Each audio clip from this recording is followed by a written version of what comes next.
Bem-vindos a mais uma temporada de vídeos do ABAP 101.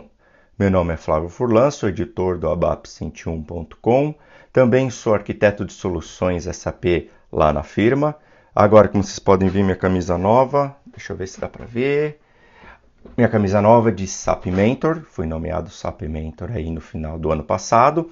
E agora eu estou estreando, finalmente eu tive a oportunidade de estrear a minha camiseta de SAP Mentor.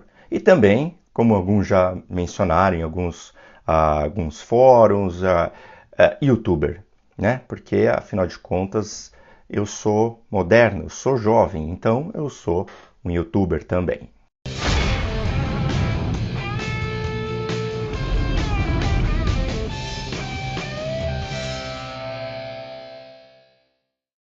Então, nessa temporada, eu vou abordar alguns conceitos que eu venho estudando há algum tempo. Eu não vou entrar nos conceitos propriamente ditos, eu não vou gastar aqui em tempos de teoria, mas o que eu vou fazer, eu vou pegar um exemplo e eu vou desenvolver esse exemplo junto com vocês nos próximos episódios. Para isso, eu vou pegar um post meu bem antigão, vou pegar um programa antigo e eu vou fazer a refatoração nele, aplicando esses novos conceitos que eu tenho aprendido nesses últimos meses aqui. Estudo orientação a objetos há muito tempo mesmo. Como vocês já devem saber, quem acompanha aí meu trabalho sabe que eu não sou formado em ciência da computação, eu não sou formado em engenharia de software, nem em nenhuma área relacionada à engenharia. Eu sou bacharel em administração de empresas, mas eu sempre gostei de programação. E desde então eu comecei atuando como consultor, depois programador ABAP. Comecei como programador ABAP, para falar a verdade, para ter um caminho de entrada para ser consultor, por exemplo, de FI. Mas acabei gostando do mundo técnico e acabei ficando. E desde então eu venho estudando bastante assunto. Então, se você já leu meus textos, você sabe que a minha maneira de estudar é ler o máximo de livros que eu conseguir. E demorou muito tempo para os conceitos entrarem na minha cabeça. Mas depois de um bom tempo, eu pude me considerar que eu era um cara que sabia orientação a objetos. Eu até dava aula disso. Mas então comecei a ter contato muito tempo, isso daqui no começo do ano passado, com conceitos como, por exemplo, do Solid, conceitos de padrões e projetos, indo muito além do Singleton. Não estou falando do Singleton. Você consegue encontrar posts meus falando do Singleton bem antigos, mas eu estou querendo dizer é entender outros padrões e projetos e entender efetivamente como eles ajudam a gente. E esses novos conceitos me fez perceber que aquilo que eu sabia de orientação a objeto, eu não passava nada mais do que uma criança nesse assunto. Na orientação a objetos que eu tinha em mente, que eu vou chamar assim de orientação a objeto 1.0. Vocês vão entender daqui a pouco por que eu chamei desse jeito. Então, na orientação a objetos 1.0, você aprende o que é uma classe e o que é um objeto. Você começa a entender o que significa uma classe, o que significa um objeto, as suas instâncias. Você começa a aprender os elementos de uma classe. Então, você tem os atributos, você tem os métodos, você tem tudo que é relacionado a uma classe. Depois disso, você começa a ter noção um pouco melhor do que são elementos estáticos, elementos de instância. Depois você começa a entender um pouco melhor como funciona a herança, redefinição de métodos, e a partir daí você começa a brincar com um pouquinho de polimorfismo, usando herança. Ainda um pouquinho mais avançado, você aprende que são as interfaces e como fazer a implementação de uma interface. Você até aprende que, por conta das interfaces, as BADs são possíveis graças às interfaces. E você acha o maior barato nisso daí, apesar de você achar que as interfaces só servem realmente para fazer as BADs funcionarem. Depois desse ponto, você começa a aprender, por exemplo, padrões e projetos. E claro, você vai aprender o Singleton. Você aprende o Singleton para quê? Para, quem sabe, usar um dia na sua carreira ou principalmente usar para se exibir numa entrevista com o Eric. Então, se você se vê no direito de ir lá no seu currículo e colocar ABAP-OO avançado. Eu cheguei nesse ponto, eu tanto cheguei nesse ponto que até aula eu estava dando. No entanto, isso não te leva ao maravilhoso mundo da orientação a objeto. Aquela que o Eric chama de orientação a objeto para adultos ou para maiores de 18 anos. Eu resolvi chamar de orientação a objetos 2.0. Orientação a objetos 2.0 não quer dizer que é uma nova funcionalidade do SAP. Nem tampouco é a orientação a objetos usado no ABAP na nuvem, que acabou de ser lançado aí também. Nem tampouco um framework novo de JavaScript, mas sim um novo patamar na sua programação orientada a objeto. E é aí que entra o meu post.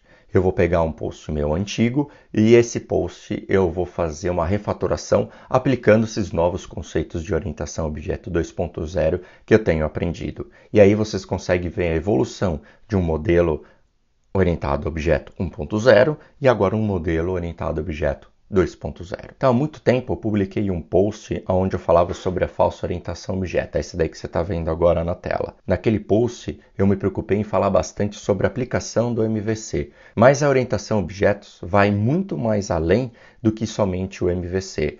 Então, agora o que eu vou fazer? Eu não vou mais me preocupar muito com o MVC, eu vou me preocupar com a abstração, com que tipo de abstração eu vou usar para modelar o meu programa. Então, veja aí o diagrama de classes que representa o meu programa hoje, do jeito que ele está. Olha só como é que está a minha classe hoje. Eu tenho uma classe Purchase Order, que ela é responsável por adicionar um produto, que vem da classe Product. Ela é responsável por retornar o total.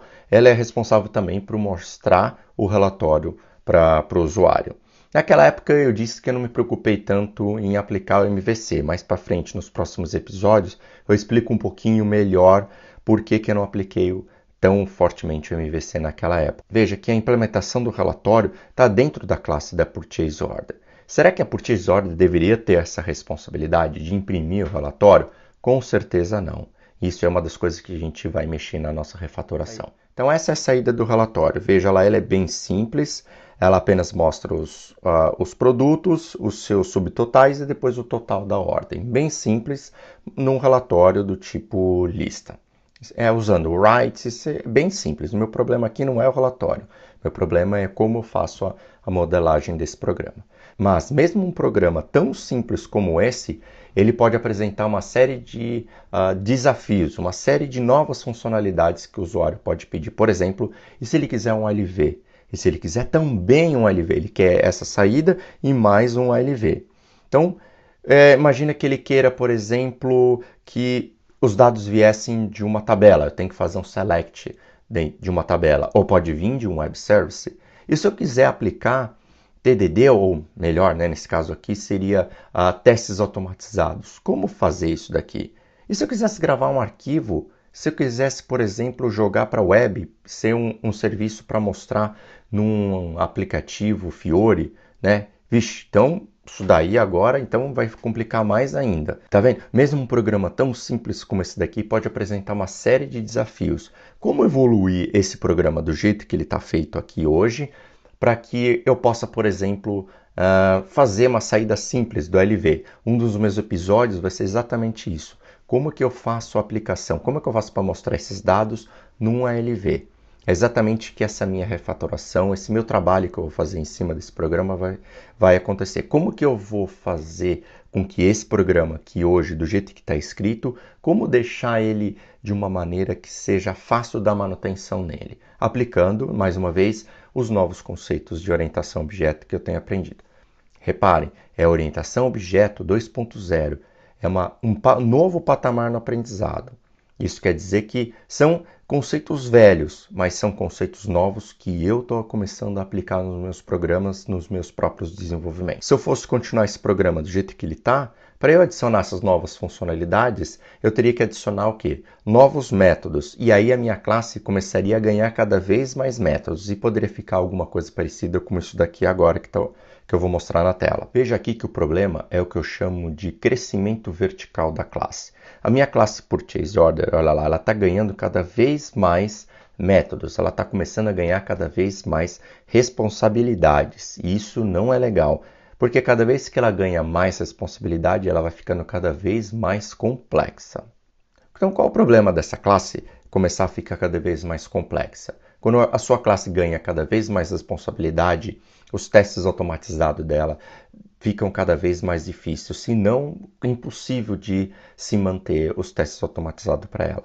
Além do mais, quando eu começo a crescer a classe desse jeito, eu corro o risco dessa classe acabar virando alguma coisa bem procedural. Então, acaba caindo no caso de uma programação procedural disfarçada de orientação a objeto. Então, chegamos ao ponto principal, ao ponto-chave da orientação a objetos 2.0. Então, vocês podem perceber, a minha classe está ficando cada vez maior, ela está ficando gigante, ela está ganhando muitas responsabilidades. Na orientação objeto ou numa boa abstração orientada a objeto, eu devo buscar classes que tenham poucas responsabilidades ou, melhor ainda, que tenham apenas uma única responsabilidade. A minha classe Purchase Order está ganhando muitas responsabilidades. Então, o meu ponto principal nos próximos episódios vai ser delegar essas responsabilidades para outras classes, fazendo com que a minha Purchase Order tenha apenas uma única responsabilidade, que é administrar um pedido de compra ou uma ordem de compra. E é exatamente isso que eu vou trabalhar nos meus próximos vídeos, ok? Fiquem ligados aí e até o meu próximo vídeo. Um abraço, até mais!